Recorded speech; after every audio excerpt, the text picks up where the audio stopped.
तो अवसर को नमस्ते प्रणाम। मैं आपका अपना ठाकुर प्रखर सिंह और रात के 10 बज चुके हैं और कहानी का जो सिलसिला है बदस्तूर जारी है। आज की कहानी की बात करूं तो आज की कहानी के बारे में बस इतना कहूंगा कि कई बार कई ऐसी चीज़ें होती हैं जिनके बारे में हम सोच ही नहीं सकते। आमतौर पे जैसे कोई कत्ल हो तो पुलिस वाले जांच पड़ताल करते हैं, तमाम तरीके के सबूत इकट्ठा करने की कोशिश करते हैं। अगर कातिल बाहरी है तो ऐसे हाल में फिर सबूत, सुराग, ये तमाम चीज़ें जल्दी मिलती हैं। लेकिन जब कातिल कोई आस्तीन में ही छुपा हो तो वो जल्दी पकड़ में नहीं आता, और पकड़ में ना आने के पीछे कई कारण हैं। क्योंकि वो शुरुआत से लेकर अंत तक उस क्राइम सीन पे मौजूद रहता है। पुलिस की जांच पड़ताल कैसे चल रही है उसको ये भी पता होता है, बखूबी वो तमाम चीज़ें जानता रहता है। कई बार ऐसा होता है कि सबूत मिटाने में उसे आसानी भी मिल जाती है।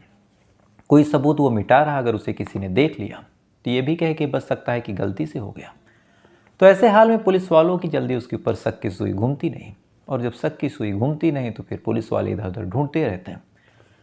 कहा भी जाता है कि दीपक तले अक्सर अंधेरा होता है। लेकिन इन तमाम चीज़ों के बावजूद कई बार कई ऐसी जगहों से भी सबूत मिल जाते हैं, कई ऐसी जगहों से क्लू मिल जाते हैं जिसके बारे में पुलिस वालों तो छोड़िए, हम जैसे लोग जो डेली कहानियाँ सुनते सुनाते हैं उन तक को उम्मीद नहीं होती कि ऐसी भी चीज़ें हो सकती हैं। अब ऐसा इसलिए कह रहा हूँ क्योंकि आप लोग कहानियाँ इतनी सुन चुके हैं कि आप लोग तमाम तरीके की चीज़ें सोच सकते हैं।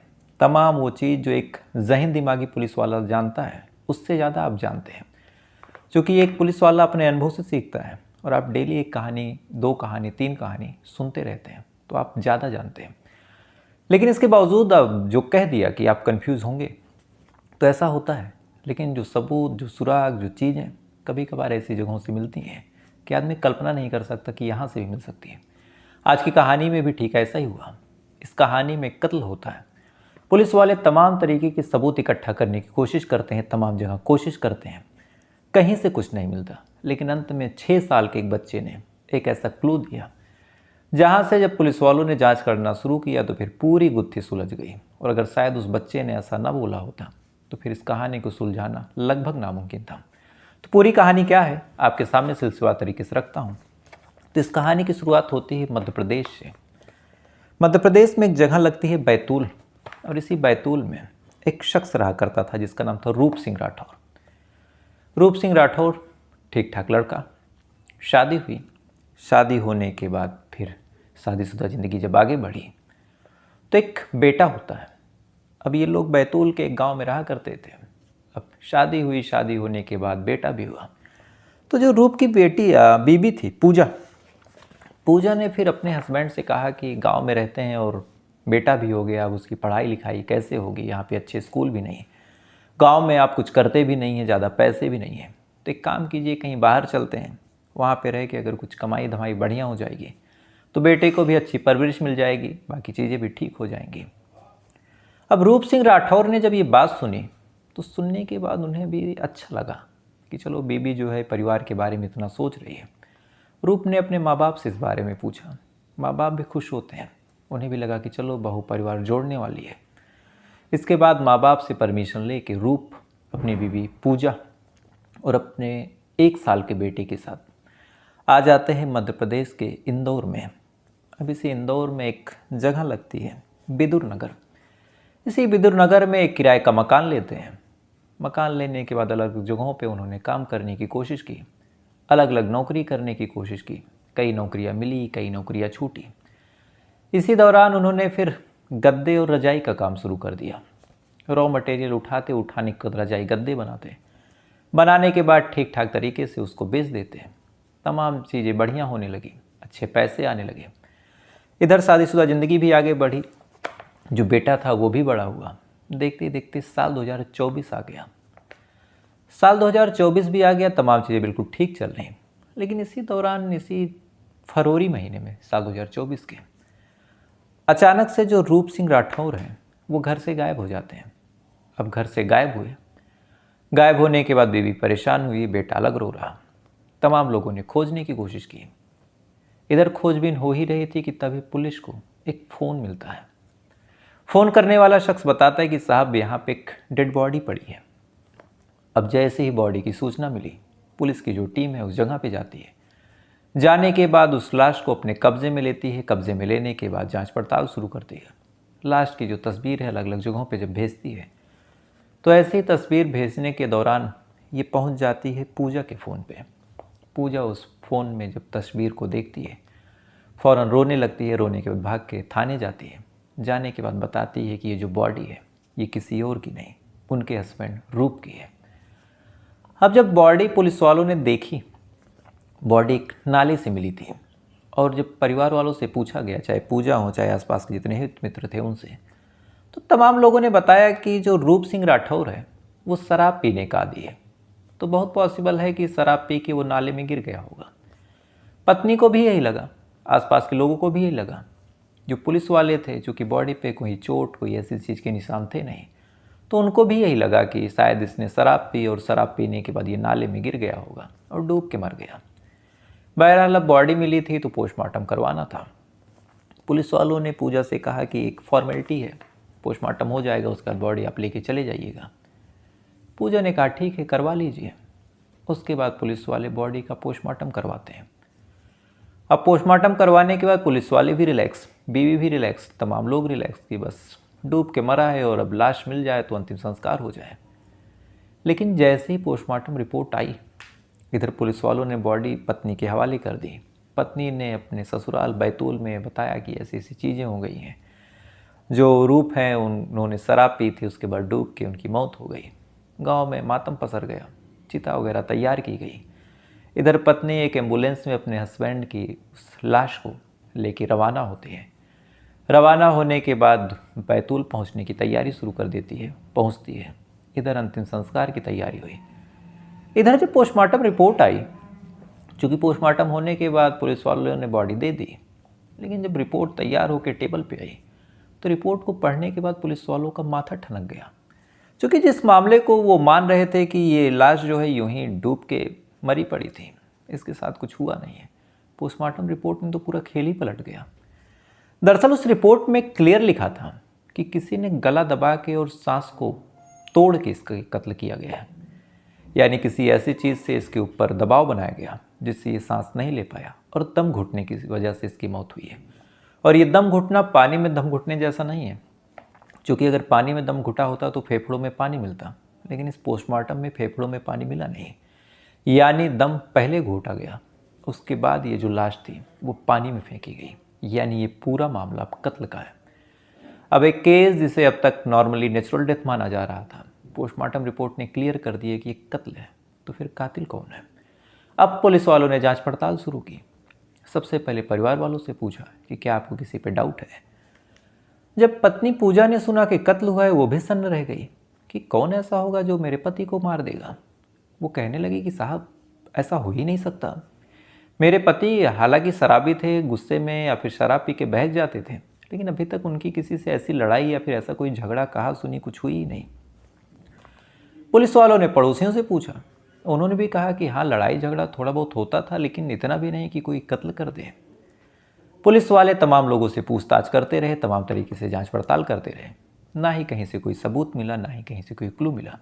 कातिल तो छोड़िए, किसी के पास कोई मोटिव ही नहीं मिला कि आखिर कोई क्यों मारेगा। अब जब कोई मोटिव नहीं, पुलिस वाले परेशान, छानबीन कर रहे, जांच पड़ताल कर रहे हैं। इसी दौरान जब पुलिस वाले सबसे पूछ के थक जाते हैं, तमाम तरीके की जांच पड़ताल कर लेते हैं, कहीं से कुछ जब मिला नहीं, तो इसी दौरान पुलिस वालों की जो नज़र थी उस 5-6 साल के बच्चे पे पड़ती है जो रूप और पूजा का था। पुलिस वालों ने सोचा कि चलो इससे भी एक बार पूछ लें, क्या पता बच्चा कुछ बता ही दे। उन्होंने पूछना शुरू किया कि क्या बेटा कुछ आपको लगता है कि आपकी किसी से कभी आपके पापा की लड़ाई वगैरह हुई है। अब ये शब्द जब बेटे ने सुना तो 6 साल का बच्चा, उसे क्या ही ज्ञान, लेकिन उसने एक चीज़ कही। उसने कहा कि पापा की किसी से लड़ाई तो नहीं हुई, लेकिन हाँ मम्मी से अक्सर हो जाया करती थी, और पापा मना करते थे कि तुम बात मत करो, मम्मी मानती नहीं थी। अब ये चीज़ जब पुलिस वालों ने सुनी, सुनने के बाद उन्हें लग गया कि ज़रूर कुछ दाल में काला है, बेटा यूं ही तो नहीं बोलेगा। लेकिन अब एक 6 साल के बच्चे के कहने पे किसी से पूछताछ, वो भी पॉसिबल नहीं। तो उन्होंने गुपचुप तरीके से पहले तो पूजा का नंबर हासिल किया, और नंबर हासिल करने के बाद पूजा के फ़ोन की कॉल डिटेल निकलवाई, और साथ ही तमाम और इलेक्ट्रॉनिक सर्विलांस लगाए। अब जब ये तमाम चीज़ें की गई तो एक मैसेज पूजा के व्हाट्सएप पे मिला और वो मैसेज था, मेरा इश्क तेरे इश्क जैसा नहीं है, अकेले रहेंगे पर तेरे ही रहेंगे। अब ये मैसेज जब देखा गया तब पुलिस वालों ने सोचा कि ये मैसेज आखिर है किसका। पति तो मरा पड़ा है और ये मैसेज मरने के बाद आया है। पुलिस वालों ने उस नंबर के बारे में पता किया तो पता चला ये नंबर कहीं दूर का नहीं है, इसी के घर के एक भांजे का है जिसका नाम है शुभम। अब एक भांजा अपनी मामी को ऐसा मैसेज क्यों भेजेगा? पुलिस वालों ने अब इस बारे में तफ्तीश करनी शुरू की। तफ्तीश की तो पता चला कि जो भांजा है अपनी मामी से प्यार करता है और मामी भी अपने भांजे से प्यार करती है। लिहाजा पुलिस वालों को पहली बार कोई मोटिव मिला। पुलिस वालों ने फ़ौरन शुभम को उठाया। उठाने के बाद जब उससे तबीयत से पूछताछ की गई तब शुभम ने पूरी कहानी खोल दी और एक ऐसी सच्चाई बताई कि शायद ये सच्चाई आदमी से ज़्यादा एक रिश्ते का भी गला घोट चुकी थी। दरअसल इस कहानी की असल शुरुआत होती है साल 2021 में। साल 2021 में जब रूप सिंह राठौर अपनी ठीक ठाक संपत्ति, ठीक ठाक मकान वगैरह यहाँ एस्टेब्लिश कर चुके थे, तो इसी दौरान उनका एक भांजा था जिसका नाम था शुभम। लगभग 18-19 साल उसकी उम्र रही होगी। शुभम भी नौकरी की तलाश में जब इधर आता है तो फिर जो रूप सिंह राठौर है वो कहते हैं कि कहाँ इधर उधर तुम कमरा लेके रहोगे, चंद पैसे कमाओगे, फिर किराया वगैरह में खर्च करोगे, खाना बनाओगे। भांजा भी बेटे जैसा ही होता है, तो एक काम करो तुम मेरे ही घर पे आके रहो। शुभम की माँ जब ये बात सुनती है कहती है कि हाँ भैया अपने पास ही रख लो। इसके बाद से ही शुभम वहीं पे रहने लगा। रहने के दौरान अब अक्सर जो रूप सिंह राठौर था काम पे निकलने लगा। इधर शुभम कभी कभार घर पे रहता, मामी के साथ रहता। इसी दौरान दोनों एक दूसरे के करीब आने लगते हैं। इधर ये दोनों एक दूसरे के करीब आने लगे, उधर रूप सिंह राठौर को शराब पीने की लत लग जाती है। अब शराब पी के अक्सर घर पे आता, आने के बाद अपनी बीवी को मारता पीटता, कभी कभार बुरी तरीके के बर्ताव करता। इधर एक तरफ प्यार मिल रहा, एक तरफ पति धुतकार रहा। जो पूजा थी लगातार अब शुभम की तरफ आकर्षित होती जा रही थी। आलम यह हुआ कि दोनों एक दूसरे के साथ इतना कंफर्टेबल और इतना करीब हो गए कि शायद जो मामी भांजे का रिश्ता था उसका कोई मान मर्यादा बची नहीं और दोनों एक दूसरे के साथ फिजिकल रिलेशन बना लेते हैं। अब ये चीज़ें जब लगातार होने लगी, लगातार जो मामा था वो चला जाता, भांजा मामी के साथ सोता रहता, तो कुछ दिन तक तो ये चीज़ें चली, किसी को कानों कान भनक लगी नहीं। लेकिन कहते हैं ना कि इश्क हो या मुस्क हो छुपाए छुपता नहीं, तो ऐसे ही रूप सिंह राठौर को इस बारे में भनक लग गई। अब जब भनक लग गई तो साल 2023 में ही रूप सिंह राठौर ने शुभम को मार के अपने घर से भगा दिया। लेकिन इस बारे में किसी से कहा नहीं, चूँकि बदनामी उनकी ही थी। इसके बाद से जो शुभम था एक किराए के कमरे पे रहने लगा। चोरी छुपे दोनों बातचीत भी करते। इधर रूप जो था लगातार शराब पी के पूजा को पीटता रहता। तो ऐसे ही फरवरी महीने की शुरुआत में या फिर दिसंबर के लास्ट में जो पूजा थी एक बार मार खाती है अपने पति से, तो इस बारे में शुभम को बताती है और कहती है कि ये आदमी पूरी ज़िंदगी मुझे मारता पीटता रहेगा और तुम मुझे प्यार करते हो तो ये तमाम चीज़ें बर्दाश्त कैसे कर रहे हो। शुभम ये बात जब सुनता है फ़ौरन फैसला करता है कि अब मामा को निपटा ही देना है, क्योंकि मामा जो है मेरे प्यार को मार रहा है। प्लान बनता है और इस प्लान में फिर शुभम पैसे इकट्ठा करता है और 6 दोस्तों को शामिल करता है। सबको कहता है कि मैं तुम्हें 10-10 हज़ार रुपये दूंगा, मेरी मदद करो। तमाम लोग एग्री हो जाते हैं। एग्री होने के बाद ये टोटल 6 लोग आते हैं। आने के बाद रूप सिंह राठौर का तकिए से गला घोटते हैं और गला घोटते टाइम अभी जो स्टेटमेंट आया है, जो अभी इस महिला पूजा का स्टेटमेंट है, वो भी अपने आप में पूरा खेल पलटने वाला, वो आपको बाद में बताता हूँ। गला घोटते हैं, गला घोट के जब देखते हैं कि उसकी मौत हो गई, मौत होने के बाद फिर लाश को नाले में फेंक के सब अपने अपने घर की तरफ भाग जाते हैं। अब ये बयान जैसे ही पुलिस वालों ने सुना, फ़ौरन वो पहुँचते हैं पूजा को पकड़ने। इधर पूजा को पता ही नहीं था कि भांडा फूट चुका है। पूजा आराम से बैतूल में अंतिम संस्कार करवा रही थी। फ़ौरन पूजा को उठाया जाता है। उठा के उसे जब इंदौर लाया जाता है, लाने के बाद जब उससे पूछताछ हुई तब पूजा ने कहा कि हाँ, पूरे प्लान में मैं शामिल तो थी, लेकिन मैंने कहा था कि कत्ल नहीं करना। मैंने कहा था कि बस ऐसा कर दो कि पैरालाइज हो जाए और बिस्तर पे पड़ा रहे ताकि मुझे मार पीट ना पाए। यहाँ से अब पूरा खेल इसलिए पलटा क्योंकि अगर ऐसा है तो ये हत्या नहीं, गैर इरादतन हत्या हो जाएगी और गैर इरादतन हत्या में सज़ा कम है। और अगर पूजा झूठ बोल रही है तो फिर पुलिस वाले वे इस्टेब्लिश कैसे करेंगे कि इरादा क्या था, क्योंकि इरादा इस्टेब्लिश करने में मानसिक खेल है और इसमें बहुत जद्दोजहद लगती है। तो फिर देखते हैं क्या होता है। लेकिन अपने आप में यहाँ न केवल एक आदमी का कत्ल हुआ बल्कि एक रिश्ते का भी कत्ल हुआ। तो फिलहाल ये थी पूरी कहानी, लेकिन कहानी ख़त्म करूँ उससे पहले आते हैं कल के सवाल पे। और कल का मेरा सवाल था कि उत्तर प्रदेश के पहले मुख्यमंत्री कौन थे।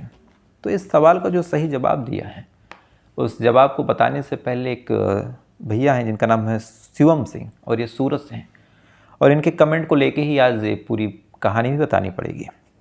इन्होंने 2 नाम लिए, पहला नाम था नवाब मोहम्मद अहमद और दूसरा गोविंद बल्लभ पंत। अब गोविंद बल्लभ पंत के बारे में सब लोग जानते हैं, क्योंकि साल 1950 में ये 26 जनवरी साल 1950 में यूपी के पहले सीएम रहे। उस टाइम उसे यूपी कहा भी नहीं जाता था, उस टाइम उसे यूनाइटेड प्रोविंस कहा जाता था, यानी संयुक्त प्रांत। लेकिन इन्होंने एक और नाम लिया जो है नवाब मोहम्मद अहमद। तो दरअसल अगर कायदे से देखा जाए तो नवाब मोहम्मद अहमद जो थे वो यूपी या फिर यूएन कहें उसके सीएम तो थे, यानी मुख्यमंत्री तो थे, लेकिन 1937 में थे और उस टाइम हमारा देश आज़ाद नहीं था। तो अंग्रेज़ों ने जिसको जो समझ पाया उसे बनाया। तो उस टाइम की बात हम नहीं करेंगे, आज़ादी के बाद की बात करेंगे। तो सही जवाब गोविंद बल्लभ पंत जी है, लेकिन शिवम सिंह आपने बिल्कुल सही जवाब दिया। साथ ही प्रेम भुटोला जी हैं, इन्होंने सही जवाब दिया। राजीव शर्मा जी हैं, लुधियाना से हैं। प्रीत पॉल जी हैं, अब्दुल कलाम खान जी हैं, हीरालाल जी हैं, घनश्याम शर्मा जी हैं, गणेश महादेव जी हैं। और गणेश महादेव ने जवाब तो नहीं दिया, लेकिन इन्होंने कहा कि भाई आप कई लोगों की रिप्लाई देते हैं, उनको दुश्मन समझते हैं और दुश्मन समझ के उनको रिप्लाई देते हैं। तो मेरा मानना है कि कोई दुश्मन हो ही नहीं सकता। और अगर आप यूट्यूबर हैं या फिर कोई कंटेंट क्रिएटर हैं, खासकर ये चीज़ें मैंने लड़कियों की लाइफ में ज़्यादा देखी है कि अगर वो कोई अच्छी बुरी पोस्ट डालती हैं, कम कपड़ों में डाल दें, लोग उसे हेट करते हैं, उस पर गाली देते हैं, कुछ अश्लील कमेंट करते हैं, तो उस पर एक डिफेंसिव शब्द जो होता है कि मैंने डाला है, आपको नहीं पसंद, आप मत देखिए। लेकिन ऐसा नहीं है। कोई भी चीज़ अगर मैं पब्लिक डोमेन में डालता हूँ, चाहे मैं इंस्टाग्राम पे डालूँ, चाहे यूट्यूब पे डालूँ, चाहे फेसबुक पे डालूँ, अगर मैंने उसे पब्लिक की है और मैं चाहता हूँ कि लोग इसे देखें, तो मुझे तारीफ़ और गाली दोनों के लिए अपने आप को तैयार रखना होगा। और फिर मैं ये नहीं कह सकता कि आपको नहीं पसंद है तो आप मत देखिए, क्योंकि मैंने डाला इसलिए आपके सामने गया है। तो ऐसा नहीं है, कोई मेरा शत्रु नहीं हो सकता। लोग अपनी बुद्धि और अपनी परिस्थिति के हिसाब से अर्थ ग्रहण करते हैं। किसी के लिए मेरी चीज़ें सही होंगी, किसी के लिए गलत होंगी, और दोनों ही अपनी जगह सही है, क्योंकि अपने हिसाब से जिसको जैसे लगा उन्होंने वैसे समझा। क्योंकि एक ने कही दूजे ने मानी, नानक ने बोला दोनों ज्ञानी। साथ ही विष्णु मिश्रा जी हैं, आरती मंगोलकर जी हैं, सूफी जौहर जी हैं, चंदन जी हैं, चंदन कुमार जी हैं। आप तमाम लोगों ने बिल्कुल सही जवाब दिया। और गणेश जी, बिल्कुल मेरा कोई शत्रु नहीं है। मैंने वीडियो डाली है, वीडियो में कमी है, और लगातार मैं भी नोटिस करता हूँ कि हाँ कुछ गलतियाँ हुई हैं। तो अगर आप लोगों की तारीफ़, आप लोगों के प्यार के लिए मैं खुश होता हूँ। तो अगर कोई गाली देता है, कोई समझाता है, तो उसके लिए भी मुझे शहर से तैयार रहना होगा। अगर ये कहूँ कि मुझे कोई गाली न दे, मुझे नहीं पसंद करता मत देखें, तो ऐसा नहीं है। वीडियो मैं डालता हूँ तो मुझे तैयार रहना होगा हर चीज़ के लिए। तो कोई मेरा शत्रु नहीं है। तो फिलहाल ये थी पूरी कहानी, और इस कहानी को ख़त्म करूँ उससे पहले आज का सवाल पूछ लेता हूँ। और आज का मेरा सवाल है कि नवाब मोहम्मद अहमद अगर मुख्यमंत्री रहे भी तो 4 महीनों के लिए रहे 1937 में। उसके बाद वो कुछ और भी बनाए गए। तो क्या बनाए गए, अगर आपको पता हो तो कमेंट करके बताइएगा। नहीं पता तो कोई बात नहीं, कल का इंतज़ार कीजिएगा। साथ ही ऐसी कहानियों को सुनने के लिए, ऐसी वीडियोस को देखने के लिए वीडियो को लाइक करके, चैनल को सब्सक्राइब करके अपना प्यार दीजिएगा। तो आपसे कल फिर मुलाकात हुई किसी दूसरी कहानी के साथ। तब तक अच्छे रहिए, खुश रहिए, अपना ख्याल रखिए, अपने देश का ख्याल रखिए। जय हिंद, वंदे मातरम।